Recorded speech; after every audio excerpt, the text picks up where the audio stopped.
14 फरवरी 1981 बदले की आग में झुलस रही चंबल की डकैत फूलन देवी अपनी गैंग के साथ उत्तर प्रदेश के बेहमई गांव पहुंचती हैं। फूलन की गैंग के डाकू गांव को चारों तरफ से घेर लेते हैं, हर घर में लूटपाट करते हैं और गांव वालों के एक चौराहे पर इकट्ठा करते हैं। इनमें से 22 राजपूतों को बीच में खड़ा किया जाता है और हाथ में मेगाफोन लिए फूलन देवी कहती है, अरे ओ गांव वालों, बता दो कि मेरे दुश्मन कहाँ हैं और लाला राम गैंग को कौन खाना देता है। लेकिन कोई कुछ नहीं बोलता। तभी फूलन देवी गुस्से से आग बबूला हो गई और अपने गैंग के साथ मिलकर उन 22 लोगों पर अंधाधुंध फायरिंग शुरू कर दी। जमीन में धस रही गोलियों से उड़ रही धूल, खून के फव्वारे, बंदूकों का धुआं और तेज शोर के बीच देखते ही देखते 22 में से 21 ठाकुरों की मौत हो गई। फूलन अपनी गैंग के साथ जयकारा लगाते हुए वहां से चली गई, लेकिन उसकी डकैत गैंग के 3 मेंबर्स वहीं खड़े थे, धुआं शांत होने के बाद यह देखने के लिए कि मुर्दों में से कोई जिंदा तो नहीं है।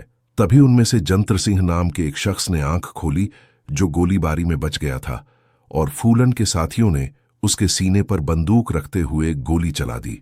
लेकिन खुशकिस्मती से सीने में गोली खाने के बाद वह लड़का जंत्र सिंह जिंदा बच गया और बेहमई कांड का चश्मदीद गवाह बनकर सालों तक फूलन देवी के खिलाफ आवाज उठाता रहा। इस हत्याकांड से पूरे देश की रूह कांप गई। मीडिया ने फूलन देवी को बैंडिट क्वीन का टाइटल दिया। देश भर की राजनीति में घमाघमी फैल गई और उत्तर प्रदेश के तत्कालीन मुख्यमंत्री वीपी सिंह को अपना इस्तीफा देना पड़ा। लेकिन फूलन देवी लाला राम गैंग से किस बात का बदला लेना चाहती थी? कैसे अधेड़ उम्र के व्यक्ति के साथ बाल विवाह पति द्वारा किया गया, यौन शोषण, सामूहिक बलात्कार और समाज द्वारा नकारा जाना जैसी मुसीबतों ने फूलन देवी को बनाया? चंबल की सबसे बड़ी रक्कत कैसे किया था? फूलन देवी ने सरेंडर और क्या है? जेल से रिहा होकर संसद बनने और सरेआम मारे जाने तक की फूलन देवी की कहानी जानेंगे इस रोंगटे खड़े कर देने वाले वीडियो में। लेकिन उसके पहले प्लीज आप वीडियो को लाइक और चैनल को सब्सक्राइब जरूर कर दीजिए।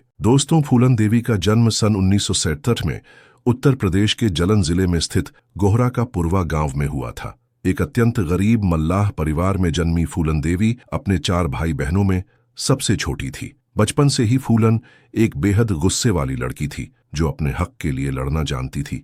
यह बात गांव वालों को तभी समझ आ गई थी जब फूलन के चाचा ने उसके पिता की जमीन हथिया ली थी और अपनी जमीन के लिए महज 10 साल की उम्र में फूलन खुद से कई साल बड़े अपने चचेरे भाइयों से लड़ पड़ी थी। उसने जमीन पर धरना दे दिया था और बड़े भाई ने उसके सिर पर ईंट भी मार दी थी। फूलन की लड़ाई चलती रही, लेकिन उस वक्त उत्तर प्रदेश के इन पिछड़े गांव में एक मल्लाह की बेटी का बड़े लड़कों से लड़ जाना समाज के लिए गवारा नहीं था और अपने हक के लिए आवाज उठाने की सजा भी फूलन को ही मिली। उसके पिता ने उसका बाल विवाह करवा दिया। 12 साल की उम्र में फूलन का ब्याह 30 साल बड़े अधेड़ उम्र के आदमी पुट्टी लाल से करवा दिया है, जिसने शादी के तुरंत बाद फूलन का बलात्कार किया और सालों तक यौन प्रताड़क की तबीयत इतनी खराब हो गई कि उसे मायके वापस आना पड़ा।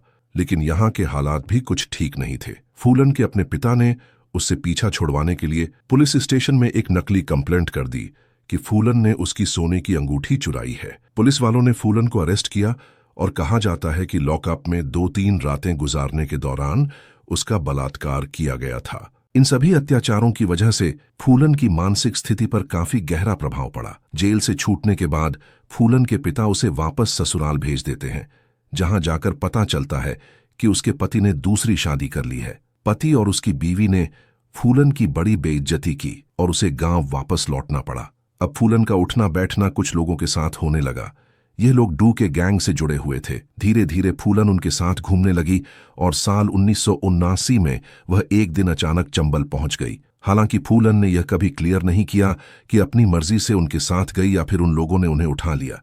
इसे लेकर फूलन ने अपनी आत्मकथा में कहा था कि शायद किस्मत को यही मंजूर था। खैर, वजह चाहे जो भी हो, यहां से फूलन के जीवन का नया अध्याय शुरू होता है, जिसमें यौन शोषण, दर्द, प्यार और ले की भावना के कुछ ऐसे प्रसंग हुए जिन्होंने उसे बैंडिट क्वीन बना दिया। दरअसल 1969 में फूलन चंबल की जिस डकैत गैंग का हिस्सा बनी, उसका सरदार था बाबा गुज्जर और डिप्टी था विक्रम मल्ला, जो फूलन देवी का जाति का था। मगर फूलन अपने नए दोस्तों के साथ थोड़ा हंस खेल कर जीवन बिता ही रही थी। तभी एक और मुसीबत उसका दरवाजा खटखटा है। दरअसल एक रात बाबा गुज्जर फूलन देवी के साथ जबरदस्ती करने की कोशिश करता है। तभी फूलन के खने चलाने पर विक्रम मल्लाह वहां पहुंचता है और उसकी बाबा गुज्जर के साथ कहासुनी हो जाती है और बहस इतनी बढ़ जाती है कि वह बाबा गुज्जर को गोली मार देता है और खुद गैंग का सरदार बन जाता है। जिसके बाद विक्रम मल्लाह और फूलन देवी की प्यार की बातें पूरे गिरोह में फैल जाती हैं। वो फूलन देवी को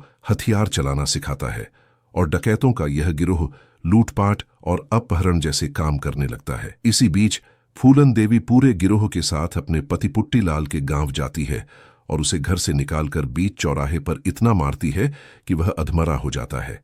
जिसके बाद फूलन देवी सबके सामने ऐलान करती है कि अगर आज के बाद इस गांव का कोई भी आदमी बच्चियों के साथ शादी करेगा और जबरदस्ती करेगा तो उसे मैं खुद गोली मार दूंगी। कुछ महीनों बाद श्री राम ठाकुर और लाला ठाकुर नाम के 2 डकैत जेल से रिहा होते हैं और विक्रम मल्लाह से मिलने जाते हैं।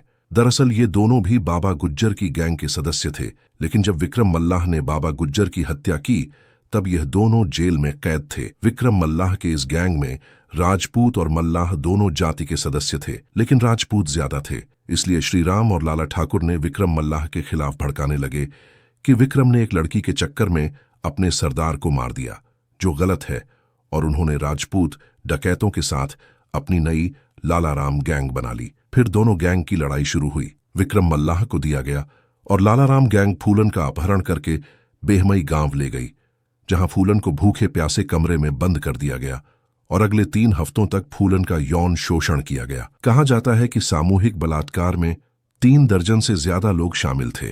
फूलन को इतनी तकलीफ पहुंचाई गई कि वह अपनी जिंदगी के सामने हार गई और उसने अपनी जान लेने का फैसला किया। लेकिन शायद किस्मत को कुछ और ही मंजूर था और विक्रम मल्लाह के साथ काम करने वाला मानसिंह मल्लाह नाम का एक शख्स फूलन के जीवन में फरिश्ता बनकर आता है, जो अपने 2 साथियों के साथ बेहमई गांव पहुंचता है और फूलन को इस नर्क से आजाद करके ले जाता है। फूलन कई दिनों तक बीमार रही, यहां तक कि उन्होंने अपनी जान लेने के बारे में भी सोचा, लेकिन फिर उन्होंने अपने अपमान का बदला लेने का फैसला किया, जिसके बारे में उन्होंने एक सभा में खुलकर बात की थी। मैंने कई दफे सोचा कि मैं आत्महत्या कर लूं, मर जाऊं, पर मैंने सोचा कि मरती तो हजारों लड़कियां रोज हैं।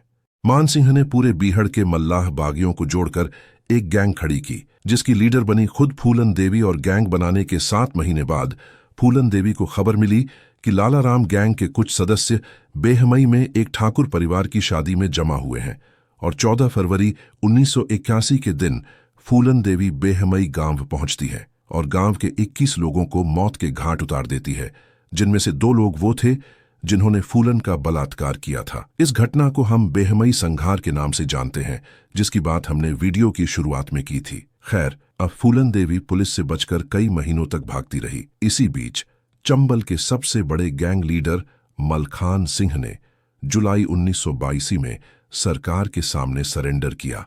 30,000 लोगों के सामने हुए। सिलेंडर का व्यय देते हुए तब इंडिया टुडे पत्रिका ने लिखा था, हथियार डालते वक्त ऐसा लग रहा था जैसे कोई रोमन विजेता जीत कर आया हो।